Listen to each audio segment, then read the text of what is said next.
Então, vamos começar este módulo que, na verdade, é só para vos mostrar umas ideias novas sobre dados, ciência de dados e, em particular, grandes volumes de dados, que é uma coisa com que vocês têm que lidar, obviamente, porque estão a trabalhar com dados geológicos e geofísicos de um país inteiro, de um país grande ainda por cima. Por isso, grandes volumes de dados é o vosso trabalho, não é? Então,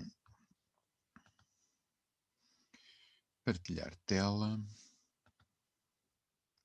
Cá está. E vamos a mais um PowerPoint, que é este. Ups. Aqui. Introdução à ciência de dados. Começo por agradecer a estes dois cientistas de dados que, talvez apropriadamente, não têm nada a ver com geociências. Eu vou-vos mostrar o site. Isto é o site de um livro que eles escreveram, são dois senhores indianos, de grande qualidade, Vijay Kotu e Bala Deshpande. Vou-vos mostrar o site deles.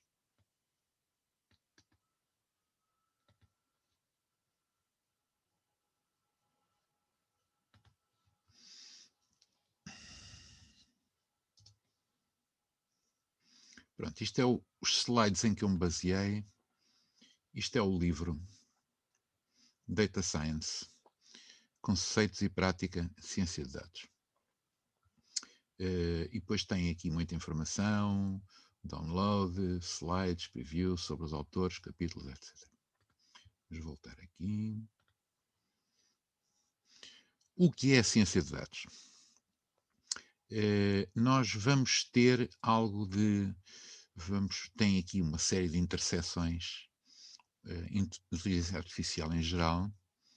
Eu trabalho com inteligência artificial quando isto ainda não era moda, não existia em todo lado. Por exemplo, não havia inteligência artificial associada às nossas pesquisas na internet, porque não havia internet. Portanto, a inteligência artificial que eu praticava e que vamos falar daqui a um bocadinho daqui abaixo era isto, Time Series Forecasting e previsão de séries temporais. Era tudo programado por mim. Atualmente temos a inteligência artificial a invadir a nossa vida, não é? Se vemos 3 anúncios de sapatos na internet, começam-nos a aparecer anúncios de sapatos todos os dias, já sabem que é assim. E isso é feito automaticamente, não há ninguém que esteja a ver e a tomar nota do que nós fazemos. E isso só é possível recorrendo à ciência de dados, porque estamos a falar de números muito grandes de dados. Big Data. Então, inteligência artificial linguística, visão, síntese de linguagem, robótica, sensores, planeamento. Depois temos aprendizagem máquina. Aprendizagem automática está dentro da inteligência artificial. Vamos falar um pouco destas coisas. E depois temos a ciência de dados genérica. Tem aqui mining a aparecer várias vezes. Process mining, text mining, genericamente data mining, ou data mining, mineração de dados, exploração de dados como se fôssemos mineiros à procura de algo que nos interessa.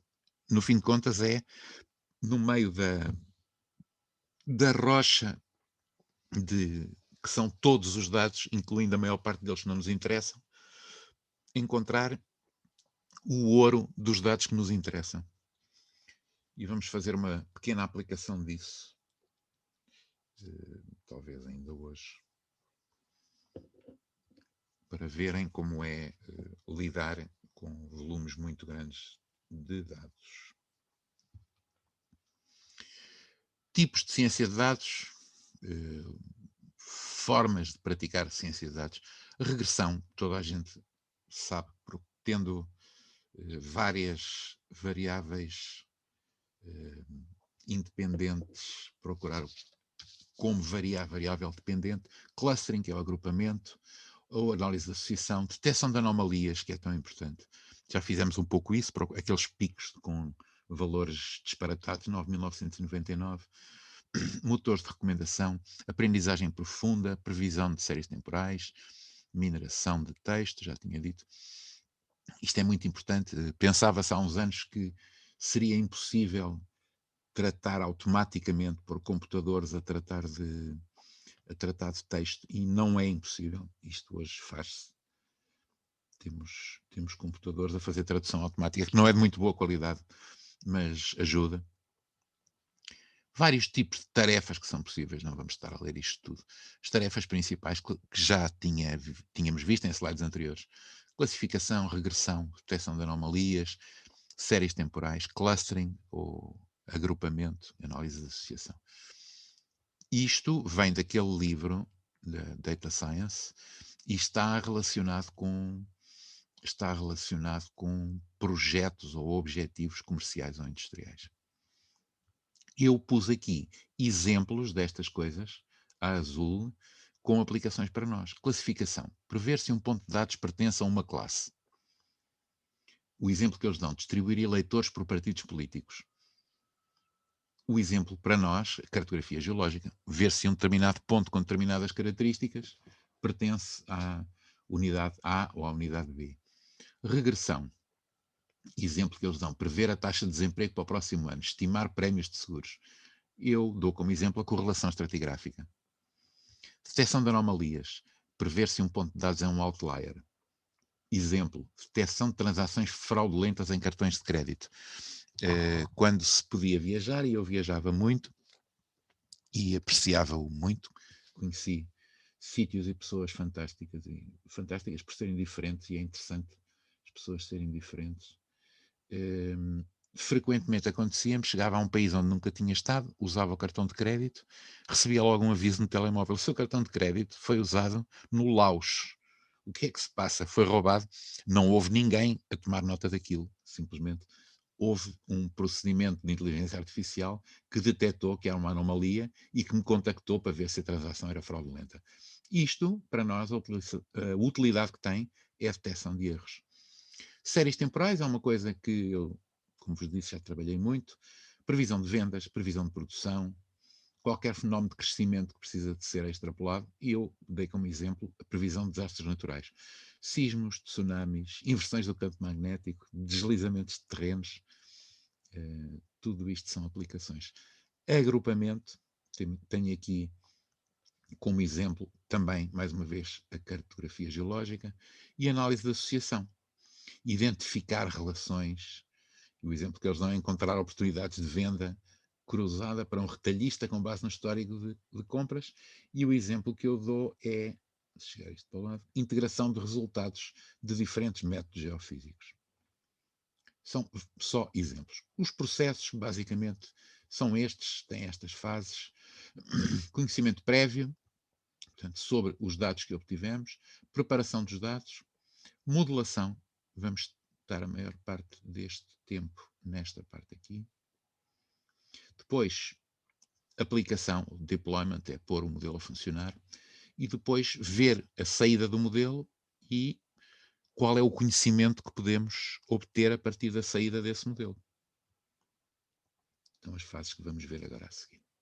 Conhecimento prévio, a primeira fase.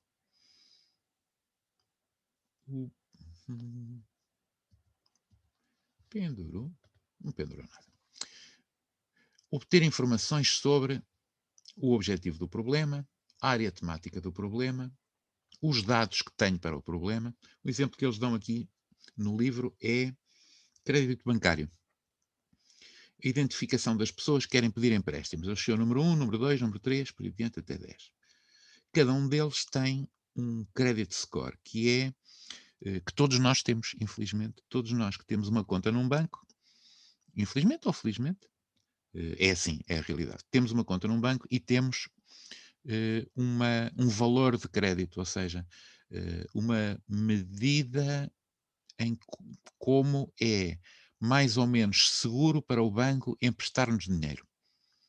Consoante a nossa história, se já tivemos dívidas, se não tivemos dívidas, os bancos sabem isso tudo E, portanto, temos um credit score, neste caso vai desde o mais baixinho, que é 500, até valores mais altos, à volta de 800. Quanto maior é o nosso credit score, quanto maior é a nossa pontuação, mais baixa pode ser a taxa de juros que nos emprestam dinheiro. Portanto, uma pessoa que tem um credit score muito baixo, que é um risco maior, a taxa de juros tem que ser mais alta. Isto é um dos problemas típicos. Preparação dos dados. Temos aqui os valores da tabela anterior representados como gráfico. Em caso de dúvida, façam sempre gráficos. Os nossos colegas da física, por exemplo, brincam connosco. Vocês gostam de bonecos a cores, é verdade? Eles gostam mais de fórmulas, nós gostamos mais de bonecos a cores. São maneiras diferentes de observar a mesma realidade. Eu, como pessoa com formação em geociências, gosto de fazer bonecos, projetar figuras. Tenho aqui, portanto, projetado, como eu vos tinha dito, há uma relação inversa. Quanto mais alto é o valor o nosso credit score, mais baixa é a taxa de juros que eu consigo obter ao negociar com o banco, que dá uma relação inversa. Exploração de dados, verificar a qualidade dos dados, lidar com valores em falta. Portanto, na preparação de dados, além desta observação, temos que ter em conta estes fatores. Temos que dar uma vista de olhos pelos dados, na medida em que isso seja possível, avaliar a sua qualidade e lidar com os valores em falta. São aqueles buracos nas tabelas, ou os asteriscos, os dummies. Às vezes, converter os tipos de dados para serem comparáveis. Podemos ter que fazer transformações de dados, que é este caso. Procura de outliers, não só os valores em falta, como os outliers, que são os valores espúrios, aqueles valores estranhos. Selecionar. Tenho uma tabela enorme com centenas de colunas, centenas de campos. Para o trabalho que eu quero fazer, desses, quais é que são úteis? E vamos ver um exemplo prático disso. Não vou usar todos. Normalmente o que eu pessoalmente faço e que vos aconselho a fazer é pegarem na tabela toda, dessa tabela selecionarem só aquilo que vos interessa trabalhar e depois gravar essa tabela nova e trabalhar sobre essa. Já vos disse várias vezes, nunca se trabalha nos dados de origem. Vamos trabalhar numa cópia, o que me preserva os dados de origem, tem essa vantagem. Tem outra vantagem, é que como só tem os dados que me interessam, feições é a tradução de features e características, feições, aspectos que nos interessam. Eu vou ter uma tabela só com aquilo que me interessa, portanto, ocupa menos memória, ocupa menos disco e é mais rápida de processar. E depois vou ter que fazer a amostragem. Isto é o trabalho geral. Vou ter que treinar o meu processo, vou ter que ter dados de teste, ou seja, ao tentar criar um modelo, vou criar um modelo a partir de um conjunto de dados e um subconjunto desse, que não é usado para treinar o modelo, é feito para o avaliar. É usado para o avaliar. Portanto, não vou usar todos os dados de toda a minha enorme tabela para construir o modelo, vou usar só uma parte e depois vou avaliar. E depois vou ter um modelo final em que há esta interação. O teste vai-me permitir corrigir erros no treino. Ou seja, é isto, dividir os dados em conjuntos separados de treino ou de teste. Exemplos. Escolhi por um gerador de números aleatórios, ao acaso, para treinar. O conjunto de treino tem que ser sempre maior que o conjunto de teste. 1, 2, 3, 5, 6, 7, 8 e 9. Os nomes destas pessoas. E para treinar vou usar o 4, o 7 e o 10. Foi por acaso. Podia ter feito sequencialmente 1, 2, 3, 4, 5, 6, 7, depois 8, 9, 10. Em trabalhos de previsão é o que se faz. Uso para testar os mais recentes e para treinar os mais antigos. Em dados de variação espacial e não de variação temporal, normalmente faz-se isto. Escolhe-se um subconjunto aleatoriamente dentro do conjunto inicial. E tenho aqui o mesmo gráfico que vimos há bocado, mas em que estou a distinguir as bolinhas a cheio são as do conjunto de treino e as bolinhas a vazio são as do conjunto de teste. Reparem que eu posso agora adaptar uma reta a este conjunto de treino e ver em que medida é que esta reta conseguiria prever os valores do conjunto de teste. Tenho aqui uma reta com a fórmula que eu obtive no Excel, é muito simples. E a partir desta fórmula, quando eu meter cá estes três valores, quando substituir o x aqui 700, 750 e 820, que valores de y é que eu vou obter quando os meter nesta fórmula? Está aqui. X, o y verdadeiro, o y previsto pelo modelo da reta e qual é que foi o erro que o modelo cometeu. Estão a ver? Aplicação. Prontidão do produto, isto tem que ver com o tempo de entrega ao cliente, integração técnica, tempo de resposta também, claro, tempo de resposta do modelo, não só do produto, como quanto tempo é que o modelo demora a correr, e a possibilidade de ter que fazer remodelação. E depois a assimilação final. Conhecimento posterior. Isto é um caso extremo. Uma base de dados da NASA, da Unesco e outras instituições. Não é NASA, é IAGA.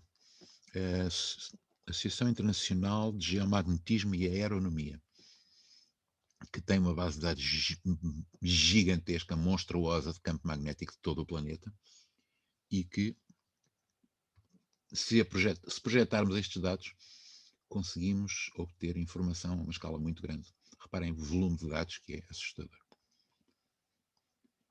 Exploração de dados. É outra fase. Objetivos: compreender os dados, preparar os dados, executar tarefas de data mining, portanto, explorar os dados lá por dentro, a ver o que é que interessa e o que é que não interessa. Basicamente é isto. Interpretar os resultados de data mining.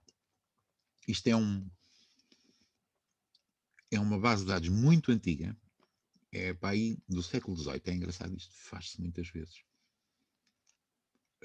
Século XVIII, século XIX, acho que é do século XIX. São bases de dados de flores da família dos lírios, as íris, em que tem 4 parâmetros. Comprimento da pétala, largura da pétala, comprimento da sépala, que são estas folhinhas aqui por baixo, que nos lírios não são verdes, como é comum na maior parte das flores, são da cor da flor, e largura da sépala. Comprimento da pétala, largura da pétala, comprimento da sépala, largura da sépala. Esta base de dados, que é muito antiga, é usada em testes de inteligência artificial. Olhem aqui estes dados como são antigos, 1936. Observação, tem 50 observações com estes 4 valores. Comprimento da sépala, largura da sépala, já vos disse. Comprimento da pétala, largura da pétala.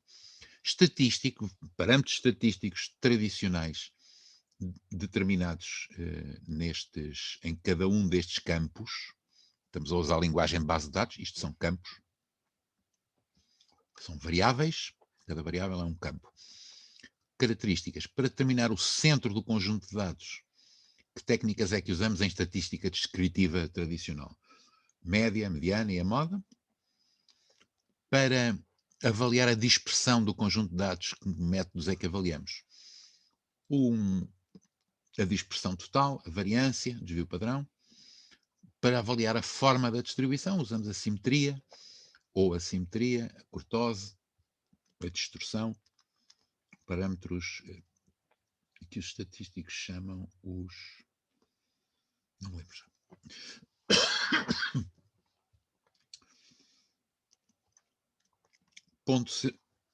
Peço desculpa.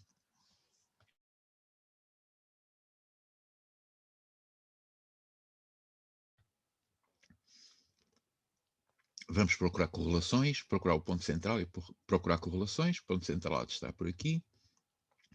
Valores com observação índice I, portanto é um registro. Aqui temos campos e temos registros. Registro número 1, registro número 2 para cada campo. temos aqui correlações entre dois atributos, correlação linear, correlação fortemente linear com o outlier, correlação não linear, portanto aqui a reta é um mau estimador, e não correlação. Ou seja, para o mesmo x podemos obter vários y. Isto não é uma função. Podemos ver os dados de uma infinidade de maneiras. A nossa sessão de hoje a 8 dias, próxima sexta-feira, vai ser só sobre isto. Sobre como ver dados, como representar, na verdade, dados. RGD, representação de geodados. Isto é só um exemplo. Eles no livro, se forem àquele site que eu tenho no primeiro slide, vão ver, e depois vão ver para a semana, a infinidade de maneiras que eu tenho de visualizar os dados. Resumo do procedimento exploratório. E esta cena pendurou.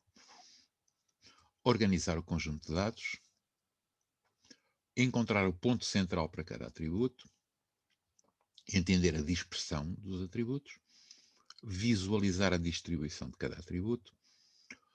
Pode ser necessário rodar, entre aspas, ou transformar os dados. É seguramente necessário procurar outliers. E é necessário, como é óbvio, que nós pretendíamos entender a relação entre atributos. E visualizá-la também. Portanto, a visualização, estão a ver, é sempre importante. Mas vamos tratar disso mais detalhadamente na próxima semana. Visualização de conjuntos de dados em outras dimensões. Depois já vamos falar nisto. Transformações de dados. Ora, isto é muito importante, vocês vão encontrar isto muitas vezes. Têm exemplos disto, têm um bom exemplo disto, que está associado a este módulo na vossa bibliografia. Só vou interromper isto. Vou interromper isto para ir à bibliografia. Para ir à bibliografia, para vocês verem aqui na vossa base de dados. Aqui, bibliografia. Onde é que estão os case studies? Não é aqui. Mas, case studies, está aqui. Reparem que eu pus em cada case study, pus o nome do módulo a que isto se aplica mais. É este, de Lima e Marfur, acho eu. Isto é um caso, penso que é este. Em todo caso, vocês depois vão ver. É este, tenho a certeza absoluta. Em que se aplica isto que eu vou falar agora a seguir. Será que isto dá para ver? Dá, pá, fantástico. Permite. Tem aqui componentes principais. Reconhecimento, um exemplo feito no Brasil. É isto, é isso mesmo. Análise de componentes principais e análise fatorial. Mas depois vamos falar nisso mais pormenorizadamente mais tarde. Transformações de dados. Vamos falar de duas. Isto já vimos. Vamos falar de duas transformações principais, que é a análise de componentes principais e a análise fatorial. Ambas têm como finalidade reduzir a dimensionalidade dos dados. O que é que eu quero dizer com isto? Eu tenho um conjunto muito grande de variáveis, ou, se quiserem, de campos na minha base de dados, e sei, o meu conhecimento físico do problema, sei que destas há um subconjunto destas variáveis que vai ser importante para estudar o meu problema, para resolver o meu problema, mas mesmo assim continuam a ser muitas. Quais delas é que são mais importantes? Será que eu consigo combinar estas variáveis de forma a criar novas variáveis que me mostrem melhor a variação das coisas? Portanto, há duas maneiras de fazer isto. A análise de componentes principais e a análise fatorial. A análise de componentes principais realiza uma transformação que converte um conjunto de observações de variáveis possivelmente correlacionadas num conjunto de variáveis não correlacionadas. Eu vou-vos dizer no fim, no meu slide final de recomendações, sempre que tentarem resolver um problema com um conjunto grande de variáveis, uma das maneiras de as selecionar, das melhores maneiras, é selecionar variáveis não correlacionadas. Suponham que eu tenho uma coluna, como criámos anteontem, já não sei quando é que foi, tenho uma coluna mag e depois eu criei uma coluna chamada 2 vezes mag. Nunca devo entrar com essas duas colunas para resolver o mesmo problema, porque a segunda coluna está linearmente correlacionada com a primeira, tem uma correlação perfeita, porque cada valor é exatamente o dobro da anterior. Portanto, eu para resolver um problema qualquer que envolva magnetismo, ou uso a mag ou uso a 2 vezes mag, não uso as duas. No entanto, quando eu não tenho a certeza, a análise de componentes principais reduz o número de variáveis, transformando noutras variáveis sintéticas linearmente não correlacionadas. O número de componentes principais é sempre ou menor ou, caso as coisas corram mal, igual ao número de variáveis originais. Destina-se a reduzir o número de variáveis, substituindo-as por componentes estatísticas, que são as componentes principais, PC, Principal Components, ordenadas pelo seu conteúdo de informação. Uma coisa interessante que isto tem é que o output deste procedimento é componente principal 1, 2, 3, por aí adiante. E, por ordem, a primeira é a que representa a maior parte da variabilidade dos dados. A segunda é a segunda melhor e assim sucessivamente. Portanto, se eu só tiver que representar 3, usarei entre as primeiras, claro, não vou usar as últimas. Às vezes é, e neste trabalho que eu vos falei, daqueles colegas brasileiros, eles usam para projetar a componente 1, a 2 e a 4. Não usam a 1, a 2 e a 3, porque verificaram que era melhor. O outro exemplo, a análise fatorial exploratória. Portanto, Principal Components Analysis, Exploratory Factor Analysis. Nós chamamos componentes principais de análise fatorial.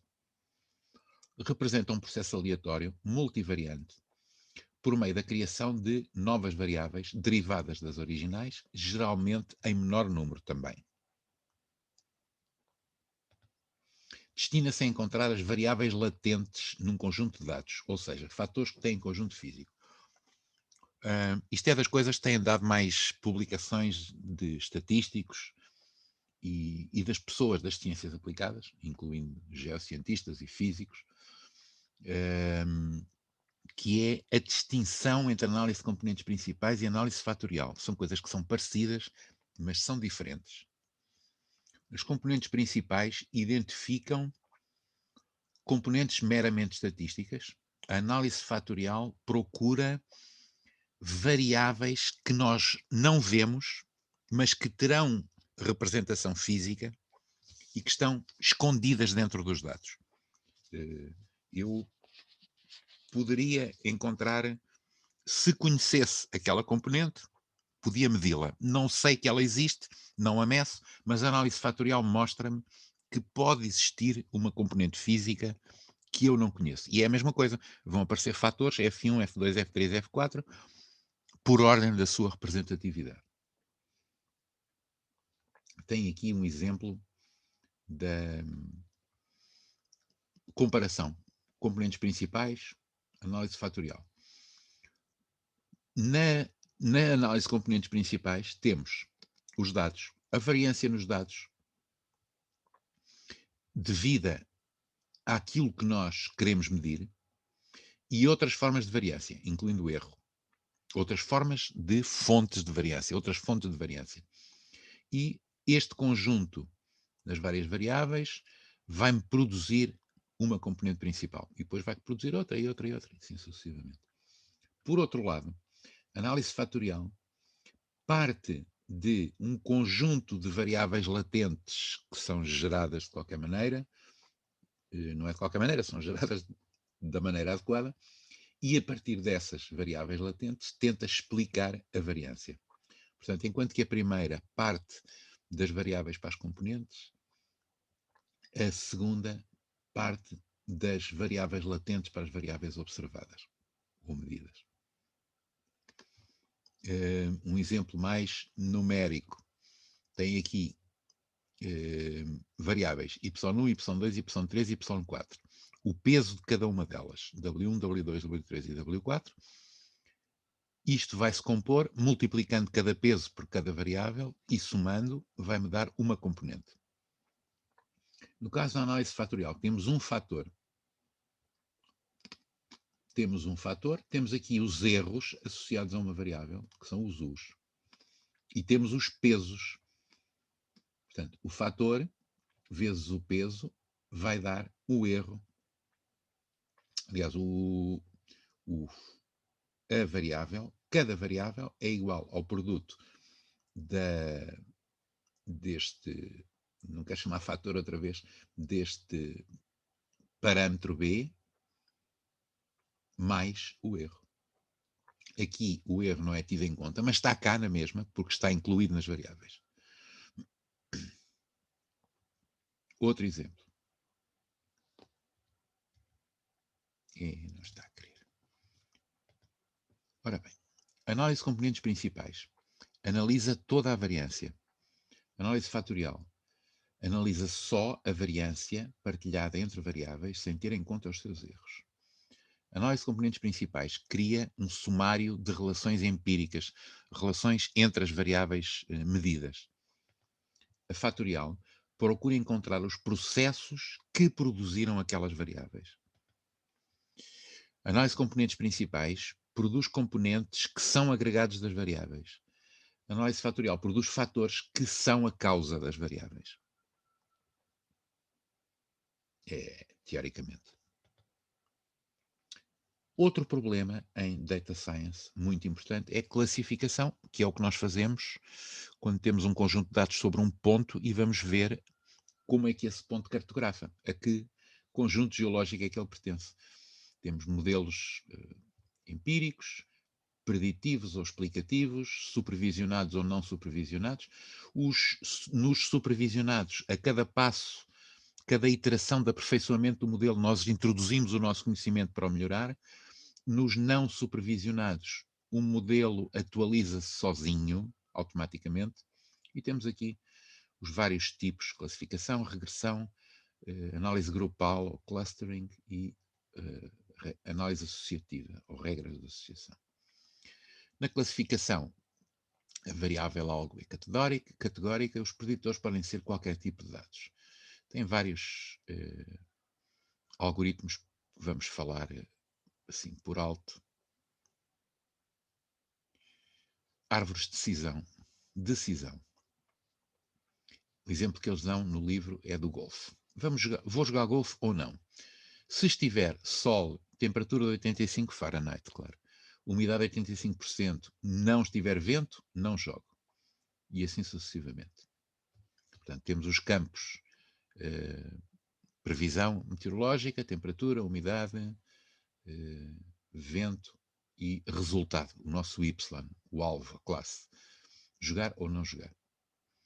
E com um conjunto de regras, posso a partir daqui inferir um conjunto de regras que me dizem se jogo ou se não jogo. Os vizinhos mais próximos, outra maneira de fazer classificação. Os vizinhos mais próximos, eu adoro esta imagem dos flamingos todos a olhar para o ar, não sei porquê.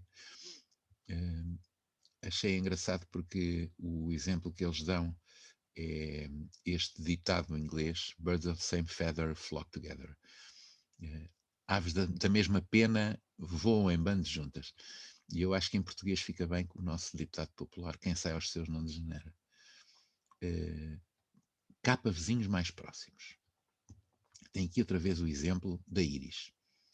Temos pontos de teste A e B. Portanto, medimos duas íris.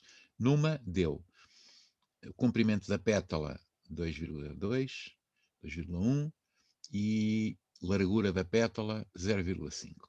A este ponto, estes outros valores dão este outro ponto. Temos aqui um conjunto que já sabemos a que é que pertencem. Íris, são 3 espécies, o mesmo género, íris, e 3 espécies diferentes: íris setosa, íris versicolor e íris virgínica. Este ponto e este ponto pertencem a que espécie? Este é mais ou menos fácil, este será um outlier desta ou desta, está mais próximo desta. Vamos ver. Atenção, consoante a largura da distância, falei-vos aqui distância, está próximo ou está longe. Se eu tiver uma distância assim muito grande, se calhar facilmente há este ponto. Se tiver uma distância muito grande, este registro de teste, que é um quadrado, pertence à classe dos triângulos. Se estiver pequenino. Se estiver maior, o quadrado pertence à classe dos círculos. A distância é uma maneira de medir a proximidade. A distância, estamos a falar de distância euclidiana, baseada no teorema de Pitágoras, que pode ser no conjunto de dimensões, claro. Isto é para duas dimensões, mas pode ser estendido para qualquer número de dimensões, portanto, para qualquer número de variáveis. Outras formas de proximidade, medidas de correlação. Outra maneira de medir a aproximação é pelo teorema de Bayes, da probabilidade condicionada. A probabilidade de y dado x é a probabilidade de y vezes probabilidade de x dado y sobre probabilidade de x. Estudámos todos isto em estatística elementar. Os dados foram modificados para dados qualitativos. É possível trabalhar, e nós trabalhamos frequentemente com dados qualitativos, cor, risca, não é? Clivagem, fratura, são dados qualitativos. Temperatura x1, x2, x3, x4 são as 4 variáveis independentes, y a variável dependente, temperatura alta, média, baixa, umidade alta, média, baixa, aspecto geral, vento. Depois vamos usar as fórmulas das probabilidades condicionais e no registro de teste, o que é que vamos fazer? Dados alto, baixo, céu limpo e não vento, se joga ou não se joga. Outra maneira de fazer isto é usando redes neuronais. As redes neuronais simulam o comportamento do cérebro animal, do nosso, nomeadamente. Também são um conceito antigo, conceito para aí dos anos 20 ou 30 do século XX. São programas de computador que simulam o funcionamento das ligações entre vários neurónios. Essencialmente isto funciona como? Temos entradas, variáveis de entrada, que vão para chamados nós de entrada, ou neurónios de entrada. Em vez de chamarem nódulos ou nós, podem chamar neurónios. Depois tem um neurónio de saída e têm pesos, como aconteceu atrás. Isto verificou-se já há muito tempo que sozinho não era o que chamam os matemáticos um calculador universal. Mas se combinarmos vários destes sistemas, já conseguimos obter um calculador universal. Ou seja, temos um conjunto de entradas, comprimento, largura das sépalas, comprimento e largura das pétalas. Temos um valor da ativação externo, que não vou entrar em pormenores, mas é uma coisa que também entra aqui, que ajuda a abanar isto. Depois temos um conjunto de neurónios escondidos que são calculados automaticamente, e depois as saídas destes é que me vão classificar numa das 3 espécies diferentes. E depois vamos comparar isto com o teste, com a amostra que temos de teste. Funcionou bem? Não funcionou. Vamos alterar estes pesos, que são estes traços aqui, e testar de novo. Funcionou? Não funcionou. Voltamos atrás e assim sucessivamente até minimizarmos os erros na previsão. Outra maneira são as SVMs, ou máquinas de suporte vetorial, que é calcular fronteiras ou hiperplanos, se forem num espaço a mais de 3 dimensões, que delimitam conjuntos de dados. Portanto, tenho aqui bolas brancas e bolas pretas e vou ver qual é a fronteira que me delimita mais para um lado, que me separa melhor os dois conjuntos de dados. Conceitos que são diferentes. A fronteira é a margem, a fronteira é o limite, é o hiperplano que eu calculo, a margem é o espaço que eu dou para para esta fronteira ser efetiva. Vantagem que tem, estes dados não são separáveis por uma equação simples, linear. Estes dados já são, como? Se eu pegar nestes dados e os passar pela equação pela equação da elipse, já tenho os dados separáveis aqui por uma linha horizontal. A linha de x igual a 6,5 separa perfeitamente os dois conjuntos. Perdão, a linha de y igual a 6,5 separa perfeitamente os dois conjuntos. Há várias maneiras de escolher o hiperplano ótimo. Temos aqui outra forma que nós já usamos várias vezes até hoje, agora nesta apresentação, regressão. A regressão é a aplicação das leis da estatística elementar através das somas dos quadrados, se lembram da vossa estatística. Temos um conjunto de variáveis independentes e vamos escolher qual é o hiperplano, se quiserem. A 2 dimensões será a linha, a 3 dimensões será o plano, 4 ou mais dimensões será o hiperplano, que me permite separar melhor os dados, minimizando os erros em relação a y. Isso é o método de mínimos quadrados, se bem se lembram. Minimizando os quadrados dos erros. Temos aqui uma regressão linear entre o número de divisões numa casa e a média do preço dessa casa em milhares de dólares. Estão a ver que há uma boa correlação aqui, mas há um conjunto de dados que não se adaptam a este conjunto. E depois há uns outliers, que são estes aqui. Está bem?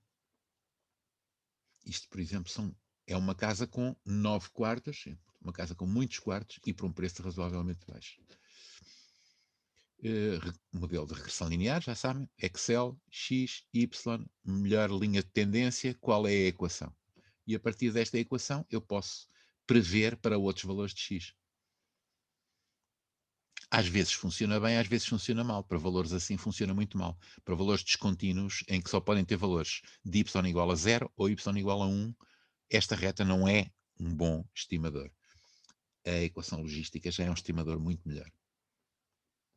Mas o Excel não permite fazer isto se não fizermos uma transformação de dados. Outra forma de regressão, que já aqui associada à visualização de dados, que é engraçado, que é o sexo de passageiros de via aérea, a classe em que os passageiros viajaram e se sobreviveram ou não a acidentes de aviação. Portanto, as senhoras sobrevivem claramente melhor que os homens, em qualquer um dos casos. Depois vamos testar o modelo e já vou falar-vos um bocadinho só sobre medidas para a qualidade das previsões. Tem aqui uma hipótese, precisão da classe, ou seja, eu prevejo N e prevejo Y. O N verdadeiro é 21, o Y verdadeiro é 3 e, portanto, tenho aqui a precisão em cada... para este N previsto, para o N previsto igual a 21, depois tenho aqui para o N previsto igual a 3. A precisão é 87,5, neste caso é menor. Isto é uma das formas, mas tenho as tabelas de confusão a seguir que vocês vão ver que é mais interessante, mais compreensível. Clustering, encontrar grupos. Os clientes de uma empresa podem ser agrupados com base no comportamento de compra. Nos últimos anos, esta técnica de clustering até tem aplicações, como já vos falei, em eleições políticas. Podemos usar agrupamento para descrever os dados. Podemos usar agrupamento para pré-processamento. Há várias formas. Tenho uma aluna a trabalhar nisto agora. Não sei se já vos falei, uma moça que está a estudar oil slicks, portanto, manchas de óleo à superfície do oceano, tentar distinguir pela fotografia se essas manchas são naturais ou artificiais. Uma das formas que ela está a usar é o K-means clustering.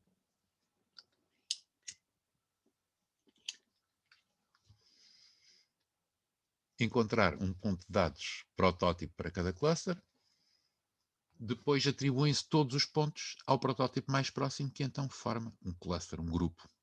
Tem aqui o exemplo. Cada ponto central é o protótipo de cada cluster e tudo o que está dentro deste vermelho escuro, por exemplo, é atribuído a este ponto.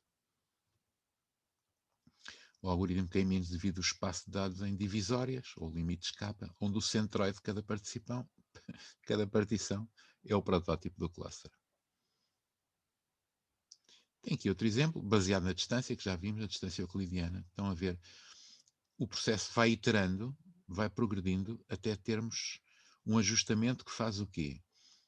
Que me diminui o número de pontos estranhos. Voltou atrás. Portanto, aqui ainda tenho muitos amarelos junto dos azuis. Ele vai rodando. Aqui ainda tenho alguns amarelos. Portanto, vai rodando até reduzir o número de pontos que não estão certos. Outra maneira é baseado na densidade, em vez de ser no número de vizinhos mais próximos. Tem aqui um exemplo. O DBScan, lembram-se daquele exemplo das coisas que só são separáveis por equações não lineares, que é este caso. A técnica anterior do K-means não permite separar estes dois conjuntos, que nós a olho separamos facilmente, mas arranjar uma expressão para esta separação não é simples, é um problema não trivial, é um problema não linear.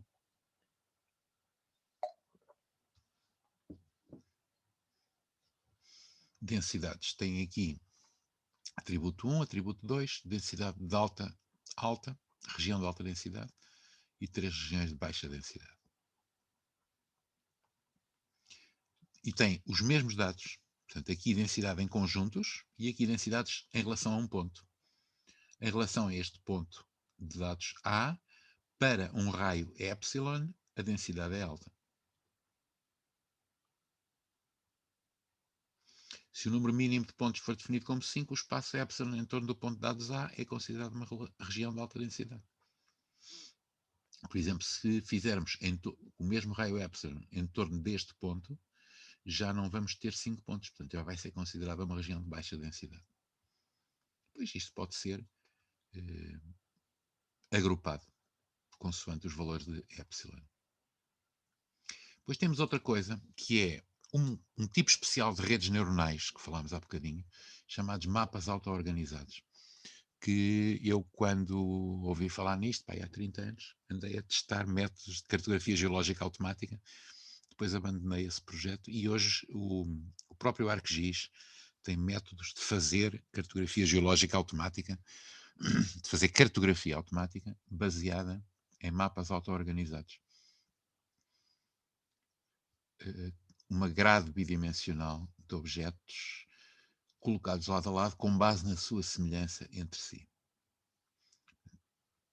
Países cujos nomes começam entre A e C, aqui agrupados numa malha hexagonal em que cada país, cada área do mapa tem 6 vizinhos e aqui cada área do mapa tem 4 vizinhos. E tem aqui um exemplo de um mapa auto-organizado a funcionar. Isto é computacionalmente bastante pesado. E estão a ver que está a separar aqueles campos que nós queríamos, amarelos, vermelhos e azuis, por pixels. Cada pontinho, estão a ver cada pontinho aqui a brilhar e a ser recalculado. Volto ao princípio. É um GIF. Depois vamos avaliar os resultados, e isto é muito importante. A matriz de confusão. Essa minha aluna dos Oil Slicks está a usar isto também. Classe prevista, classe verdadeira. Portanto, isto é a expectativa, isto é a observação. Se previmos sim e o resultado era sim, e o verdadeiro era sim, temos um positivo verdadeiro. Se previmos sim e o resultado era não, temos um falso positivo. Se previmos não e o resultado era sim, temos um falso negativo. Se previmos não e o resultado era não, temos um negativo verdadeiro. Depois temos medidas, ou métricas, se quiserem, chamadas sensitividade, especificidade, precisão, eh, perdão, reprodutibilidade, recall, não sei como é que isto se traduz, e precisão. Precision e accuracy em português é diferente. Accuracy é que é precisão e precision chama-se reprodutibilidade, que se podem usar usando estes parâmetros em fórmulas. As questões de precisão e reprodutibilidade. Tiro ao alvo.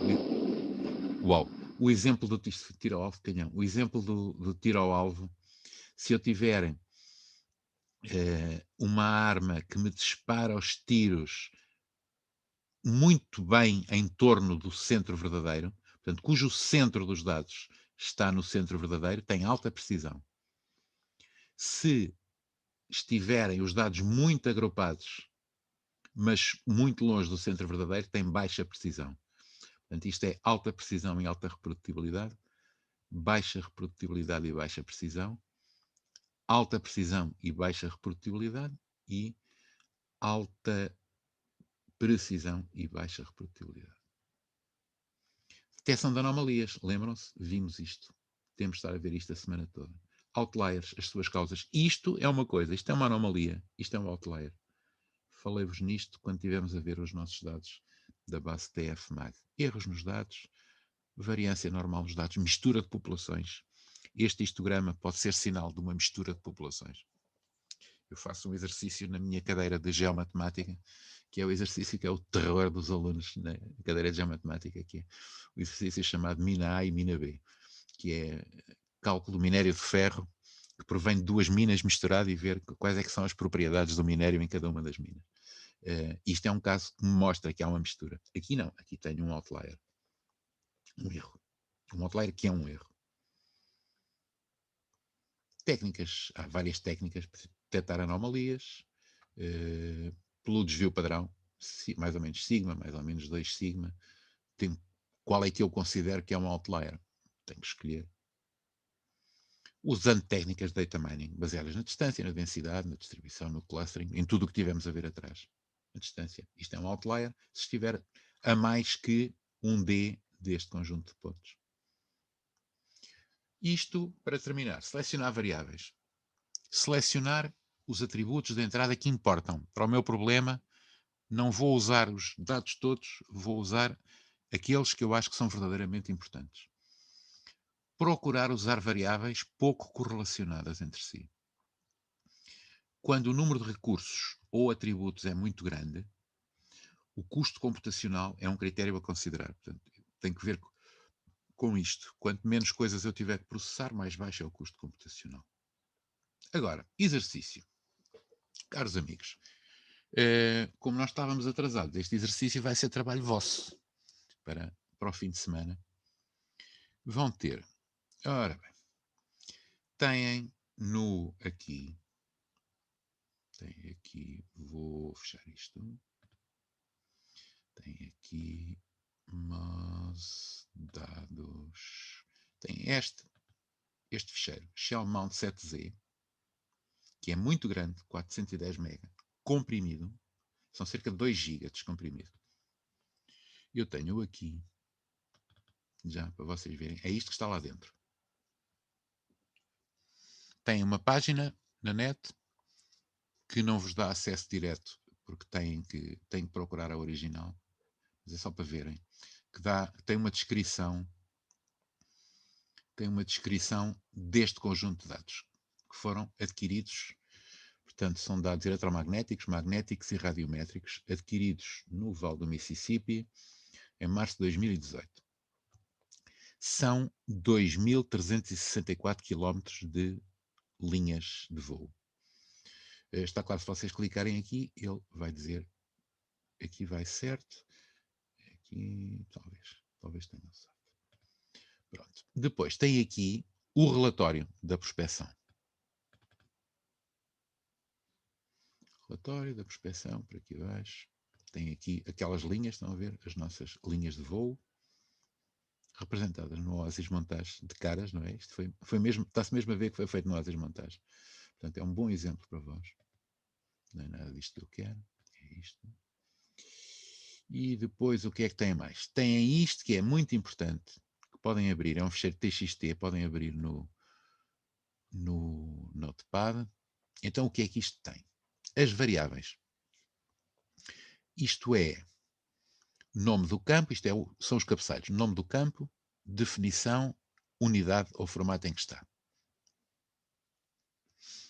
Primeiro campo, linha, número da linha e uma coisa qualquer, data da campanha, vou ampliar isto. E, portanto, têm dados,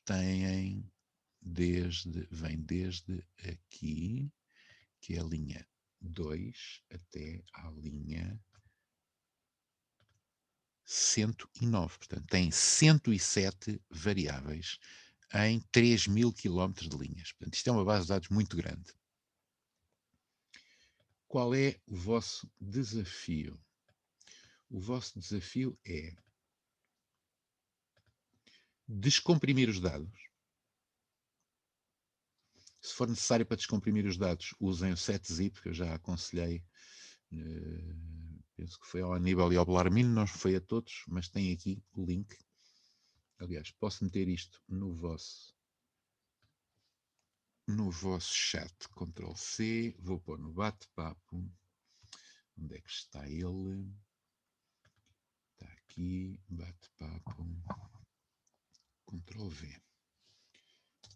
Pronto, já têm todos no bate-papo do Zoom. Tem ligação para o setzip. Se não conseguirem, se tiverem dificuldade em descomprimir os dados, o setzip é o melhor para mim, é gratuito para sempre, é de fonte aberta e é o que comprime mais e o que descomprime mais formatos diferentes. Portanto, fazem o descarregamento para... Tem aqui este mais novo. Eu aconselho-vos a usar a versão anterior. Nunca usarem a última versão, tentarem usar a versão anterior. E, mais uma vez, se os vossos computadores forem 32 ou 64 bits. Para descomprimir é o melhor. Depois, selecionar os dados necessários para cartografar a anomalia do campo magnético na área estudada. Portanto, o objetivo é fazer um mapa da anomalia de campo magnético. A anomalia vai ser a diferença entre o quê? Vai ser a diferença entre o campo teórico de referência e o valor medido. Isso é que é a anomalia. Fazer a grid para esses dados e construir um mapa.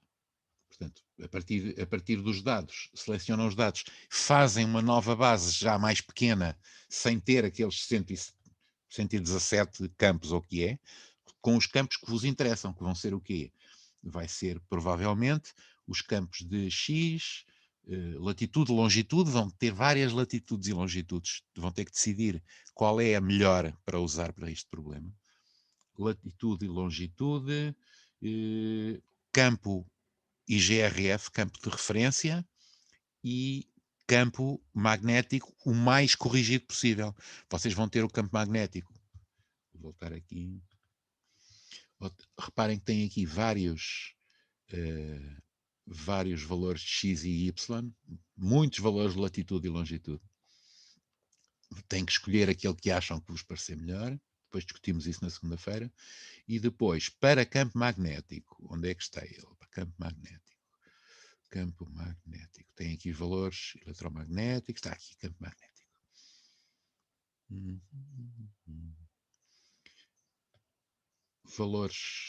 Valores na estação de base para fazer a correção diurna. Valores da correção diurna em nanoteslas. Valores em bruto do campo magnético em nanoteslas. Valores em bruto lagged. Isto tem que saber o que é que quer dizer. Eu pensei não vos dizer, mas vou-vos dizer alguma coisa. Quando o avião se está a deslocar, desloca-se a uma velocidade alta, claro, 100, 200 km por hora, e há algum desfazamento entre a marca do GPS e a aquisição do valor do campo magnético. Portanto, quando ele dá um campo magnético, o avião já está mais longe. E a marca do GPS é mais instantânea que a marca do campo magnético. E isto é o lag. Portanto, isto é o campo magnético já corrigido para esse lag. Depois tem o campo magnético corrigido para o lag e com a correção diurna. E depois tem isto, que se calhar vai ser de interesse, que é o IGRF, portanto, que é o campo base. Para nós sabermos o que é uma anomalia, temos que saber o que é a base. Isto é o campo de referência geomagnético. Portanto, vocês o que é que vão fazer? Criar uma base de dados que tenha só os valores que vos interessam. Vão ler isto, vão, possivelmente, se tiverem dúvidas sobre o que são estas variáveis, está no PDF, e vão fazer o vosso processamento de Big Data. Não é exatamente Big Data, é Large Data, mas vão fazer este exercício e, e depois comparamos notas na próxima semana, está bem? Está tudo bem? Ficamos assim, para a próxima semana voltamos a encontrar-nos na segunda-feira, à hora do costume, no sítio do costume. Então vá, pessoal, bom fim de semana. Adeus a todos.